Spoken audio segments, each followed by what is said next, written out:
No fa gaire vaig veure en una entrevista que l'Ada Parellada va fer un comentari de com aprofitar l'escalivat. Com que forma part del reaprofitament, a mi me va picar la curiositat.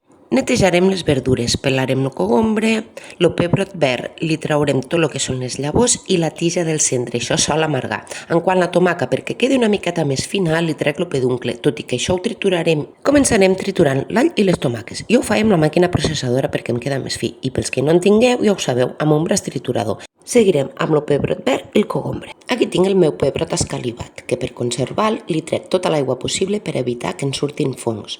Hi poso sal i el cobreixo d'oli d'oliva. Recordeu la recepta del vinagre de poma que vaig fer?